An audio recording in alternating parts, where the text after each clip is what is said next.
ஒரு பிழை செய்து அப்படின்னு நீங்க நினைச்சீங்கன்னு சொன்னா அந்த பிழைக்கான அந்த தவறுக்கான காரணத்தை நீங்க தேடுங்க முதல்ல.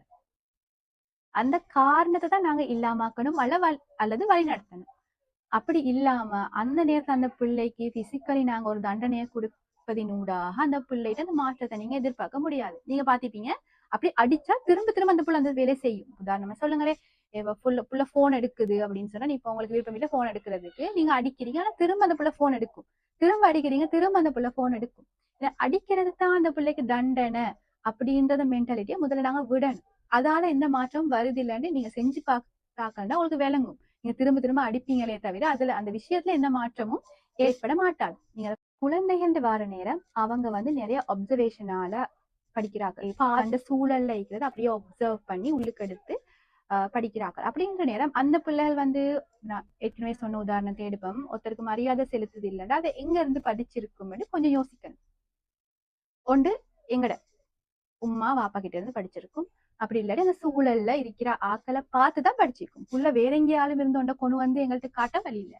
ஸோ நிச்சயமாக நாங்க எங்கேயோ விட்ட மிஸ்டேக் தான் அந்த பிள்ளைய அப்படி அந்த பிள்ளைய நடத்தையில மாற்றத்தை ஏற்படுத்த காரணமாக அமையும்.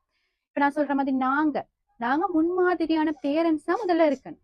பிள்ளைகளை வந்து பிழை செய்துன்னு அடிச்சு திருத்துறதுக்கு முதல்ல நாங்க முன்மாதிரியான பேரண்ட்ஸாக இருக்கிறோமான்ற கேள்விக்கு பதில தேடணும். நாங்க ரோல் மாடலான பெற்றோரால்தான் எங்களோட பிள்ளைகளுக்கு இருக்கிறோம் அப்படின்ற கேள்விக்கு இல்லைன்னு பதில் சொன்னா நீங்க முதல்ல மாற்ற வேண்டியது உங்களை, பிள்ளைகளே அல்ல.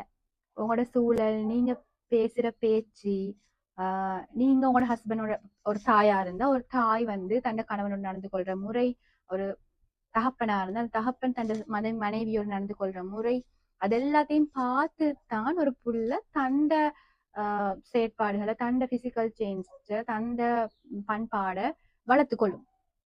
அப்ப நாங்க பெர்ஃபெக்டா இல்லாம எங்கட பிள்ளைகிட்ட இருக்கிற குறைய தேடி அதை வந்து கோபமாக மாற்றி பிள்ளைக்கு தண்டனை வழங்குவதனூட அதை மாற்றணும்னு நீங்க நினைச்சீங்கன்னா நிச்சயமாக நடக்காது.